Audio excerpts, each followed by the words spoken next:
বেরিয়ে পড়েছি। ঠিক আছে, কাজকর্ম নেই, রোববার সানডে অনেক দিনের প্ল্যান ছিল, বেরিয়ে পড়েছি। এখন আমরা মোটামুটি হাওড়া তো চলে এসেছি। এখনও প্রায় বলতে গেলে 70-80 কিলোমিটার বাকি আছে।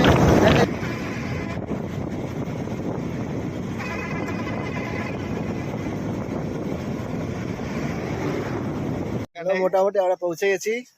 দূর এখান থেকে মন্দারমণি বলতে গেলে 10 কিলোমিটার, দেখতে পাচ্ছ 10 কিলোমিটার করে আওয়াজই করবে লোকে, বলছে এতক্ষণ লাগবে জানি না। আমরা স্টে করে যাচ্ছি। কিন্তু এই তার বাবা স্যার ইনস্টাগ্রামে কি করছে স্যার? স্যার বলে দাও স্যার কি করছে ইনস্টাগ্রামে, তুমি এখন বলে দাও কি করছো, দেখানো যাবে না কি ব্যাপার। ইনস্টাগ্রামটাকে বেচার প্ল্যান করছি, ইনস্টাগ্রাম বেচে দেবো কিন্তু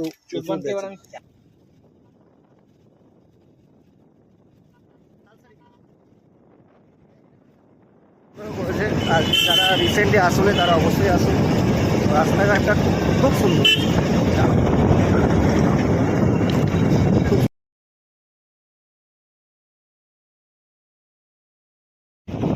আমরা মোটামুটি আমাদের ডেস্টিনেশনে পৌঁছে গেছি, সেটা পরে দেখতে হবে। এখন প্রথমে হোটেল নেবো, ঠিক আছে। নিয়ে আমরা বেরিয়েছিলাম মোটামুটি 5, এখন বাবু হচ্ছে আগের গলিটা দিয়ে তো ঢুকতো 11:30, মোটামুটি 6 ঘন্টা লেগে গেল দীঘা পৌঁছাতে বালি থেকে। চলো চলে এসেছি, মেসে গেছি। এখানে রুম ভাড়া পাওয়া যাচ্ছে না, সব হাই হয়ে চলে এসছে। 2000 টাকা আমাদের একটু কস্টলি হয়ে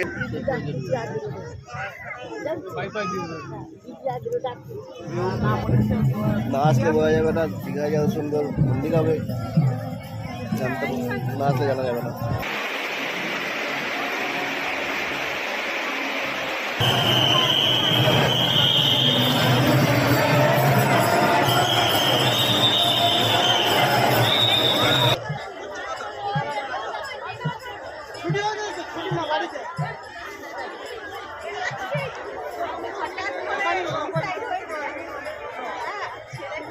দেখা হয়ে গেছে, এবার আমরা বেরোবো, এখান থেকে বেরোবো। Hello, good morning. চলে এসেছি আজকে সকালবেলা, বেরিয়ে পড়েছি আমরা মোহনার দিকে।